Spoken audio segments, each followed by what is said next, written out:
Real estate agents, the fact of the matter is 8 out of 10 realtors will fail in real estate.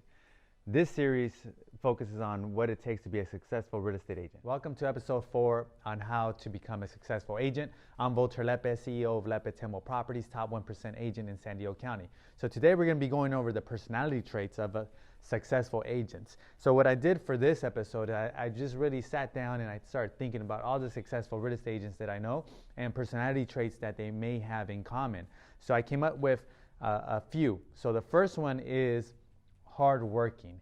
Every single last one of these guys that are selling over 50 homes to 200 homes, they're all very hardworking people. Now, hardworking, yeah, you're born with it just because you grow up and then you watch your parents and they're hardworking. But if you didn't have those examples, doesn't mean you can't learn it now. You just have to be super disciplined.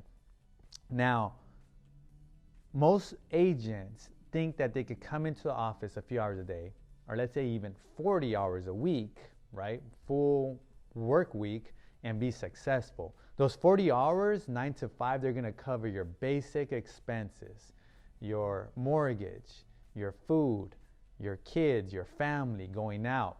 They're not gonna make you successful. They're not gonna make you wealthy. So if you really want wealth, you want success, then you work past those hours. You work after 5 p.m. and before 9 a.m.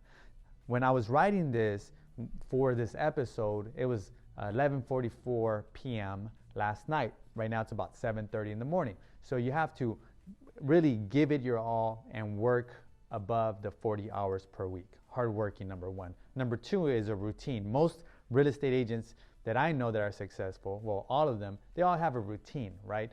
They get up in the morning, they get to the office by a certain time every morning, they pick up the phone, they prospect, they get back to a clients at a certain time, they go to lunch at a certain time, they end their day at a certain time. So it's very methodical, it's very planned out. They just don't show up and say, okay, well, I wish or hopefully something good happens today. They all have a routine. Number three, they choose to work over socializing, especially in this day and age with social media. It's very easy to be distracted on your phone, on your computer, and also going out to networking events with other agents. Keep that to a minimum. It's good to know people in your industry, but keep it to minimum. Why? Well, because they're not going to buy homes from you. They're not going to sell homes for you, from you. So you're not going to really make any money from them, but it's good to know them in case you want your offer accepted. So keep that to a minimum. Again, there's so many distractions out there through social media that it's really going to impact you.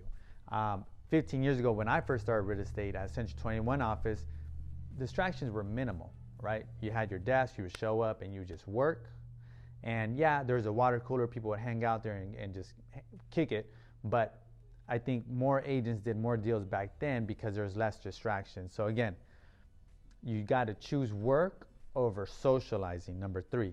Number four is fearless, okay?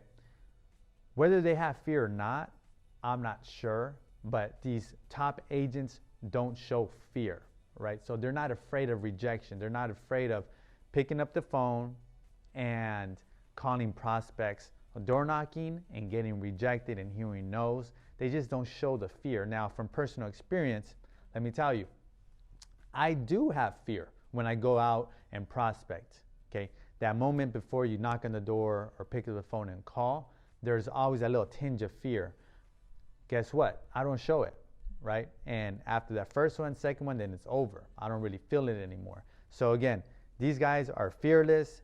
They're okay with rejection. They're not scared of that. So get over it and stop letting fear take over you. Number five, the successful agents that I know, they're bold.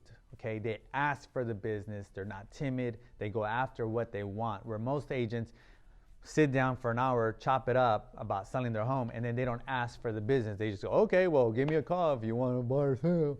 You know, like a successful agent say, hey, are you okay with moving forward? Sign here, please. They're bold. They go after what they want. That's what you got to do in life. You just can't, think that someone's going to be nice enough to give you a call back. So be bold. Go after what you want. Number six is they're relentless, man. These guys don't stop. They hear no, and they just say, okay, I'm going to call you back next month. I'm going to knock on your door in a few months. So they're relentless. They just keep going.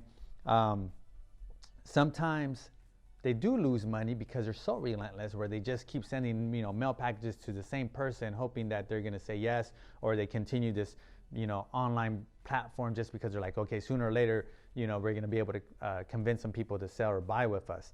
But at the end of the day, the money that they make supersedes the money that they lose. So you just have to be relentless in your business and go after it. And then number 7, not all of them have this, but most of them do. 95% of the time they act this way, and they're super humble, right? So a lot of agents, what they do is they sell a few homes and they let it get to their head, and they're all over the place, just at the top of the mountain saying, hey, I did this, I did that, and I'm a great agent, right? Now, what that does to your psyche is you think you already made it when you didn't. You're not even close to the top of the mountain. Yeah, you made some money that month or 2 months later, but then it allows you to become lazy, because now you're thinking that you already made it, so what else do I have to work towards? Where a humble agent that's super successful, they keep their humbleness. Why? Because they want to continue to be hungry. It's like, no, this isn't enough. Yeah, 40 deals a year, not enough. 60 deals a year, not enough. 100 deals, not enough. So that humbleness allows them to just work harder, grind, and then eventually do more than most people and become successful and become wealthy. Now, from time to time, yes, there is that little moment where they spaz out and they go, hey, look at, this is what I'm doing, and etc. But most of the time I see that you do it for marketing purposes. That way it attracts more. So again, these are the 7 characteristics that I notice from successful real estate agents. And again, not all of them are born. Most of them are learned. So if you really work on it, you could become a successful agent yourself. If you have any specific questions about how to get there, feel free to reach out to me and I'll answer any questions. Good luck.